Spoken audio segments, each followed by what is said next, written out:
gente, o custo está errado. Não pode ser só isso. Está faltando. A forma como foi pensada, ela está...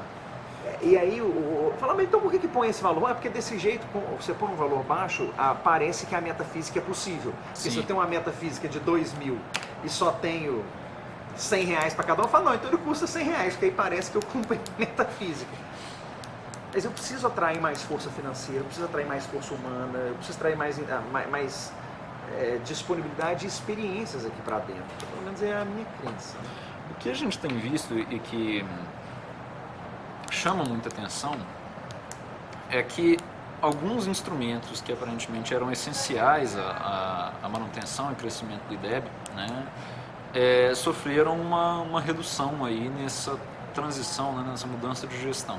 Por exemplo, que as escolas têm abordado muito é uma questão de um programa escola-família, né, que basicamente envolvia uma aproximação com a comunidade, né, e que ajudava, né, a avaliar. Que deixava a escola aberta no final de semana, não. Não. O problema que apareceu ali, houve um corte relativo às pessoas que ficavam de olho na frequência do estudante e telefonavam ou iam até a casa do estudante, chamar esse estudante de volta para a escola para evitar a repetência causada por frequência.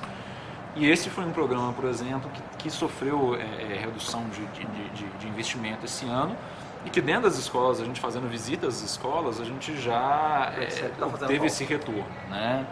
Escutamos também questão de reunião de professores, que parece que anda inviável também por questão de orçamento, já que o professor tem que ser remunerado, né, fora do horário de trabalho dele.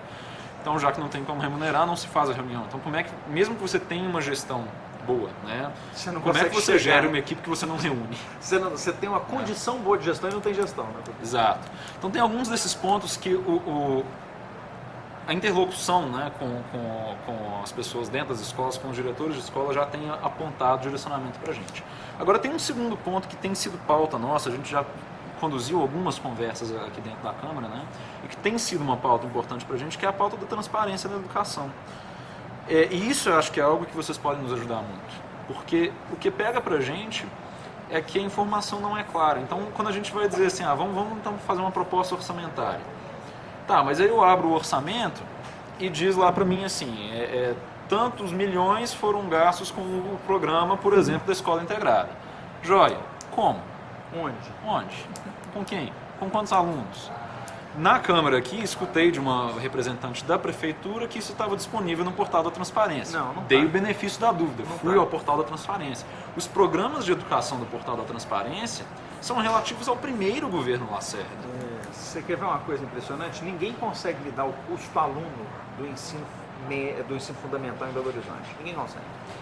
Eu tenho o custo aluno dos PPPs porque, por outro motivo, elas foram feitas. Então, nas UMEIs a gente tem. Mas do ensino fundamental não tem. A gente tem um cálculo aproximado pelo Instituto que nos diz por volta de R$900 por aluno. O que já nos chama a atenção de que tem algo errado, porque por R$900 você está pagando uma das melhores escolas particulares de Belo Horizonte e certamente esses estudantes não estão recebendo um ensino equivalente. Compatível.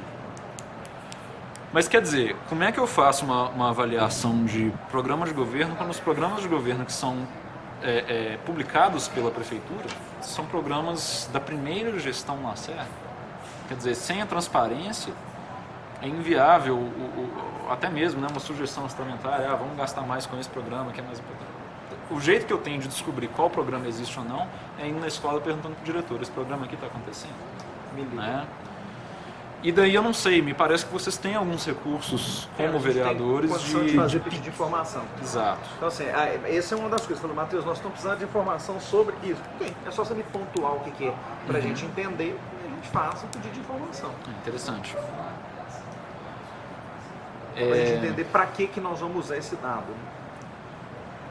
Uma das intenções é inclusive chegar a esse custo aluno. Mas eu estou falando assim, eu falo assim, Matheus, nós estamos precisando do dado de... eu preciso só entender o motivo que a gente está pedindo um dado específico, porque eu tenho que fundamentar o meu pedido. Então eu falo, eu quero isso, por isso.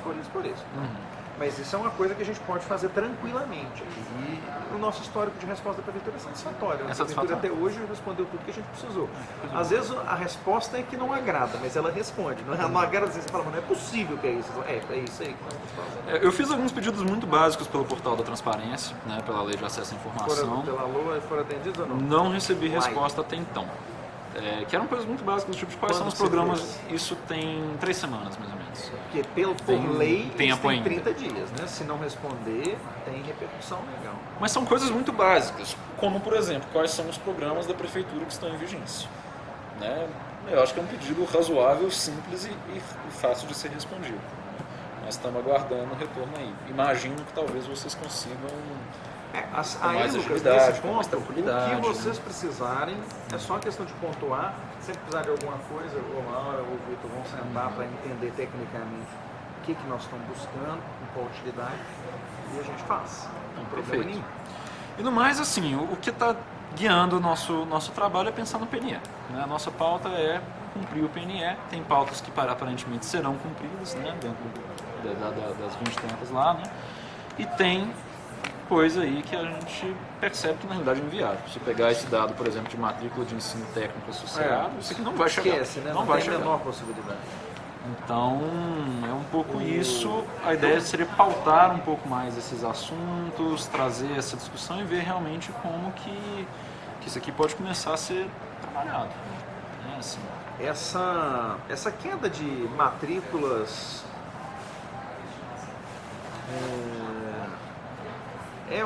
evidentemente orçamentária, né? Essa queda das matrículas de ensino técnico, assim, evidentemente orçamentária. Corta fora porque não tem dinheiro. E aí vem outra questão também, né? Que é, muitas vezes essas pautas de técnico e tal, elas estão associadas a outras instâncias, que é Estado e Federação, e a gente não tem acesso. Né? Não sei se vocês têm articulação política com gente que pode auxiliar nisso. É possível.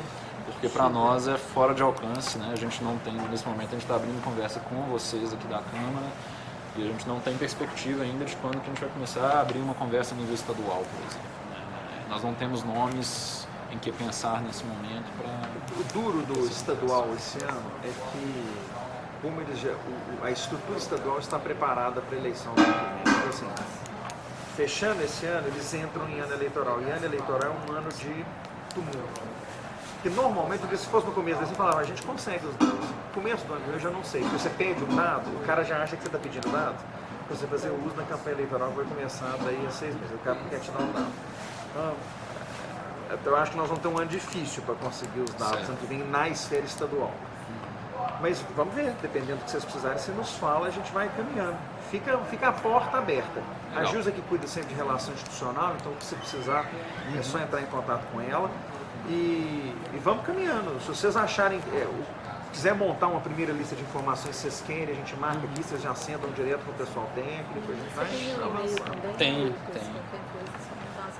E vocês estão de parabéns, viu? A gente precisa de iniciativas para caminhar com os assuntos, porque senão esperar que a solução vai sair de dentro, infelizmente. O que a gente quer é dar subsídio aí para que a gente consiga começar uma discussão. Não sei se é de interesse de vocês, mas fica aí, por favor. Tá bem?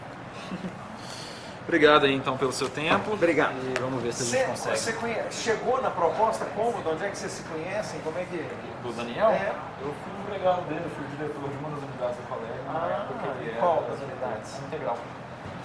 Então, comecei naquela época, sou professor, eu já de que disciplina? Particular, história, atuo na rede particular. E aí, recentemente, a gente estava conversando, trocando ideia mesmo e comentando a respeito de como que sem o público... Meu sonho de consumo era ser professor de história. Eu cheguei a fazer história na Federal, mas eu peguei 2 greves e desisti. Eu fiquei só porque eu fazia história de dia, a Federal eu fazia direito à noite. Aí falei, não, quer saber, larga a mão, eu vou aprender sozinho isso daí, que não vai dar certo. Meus parabéns, muito obrigado, prazer se comunicando. Até.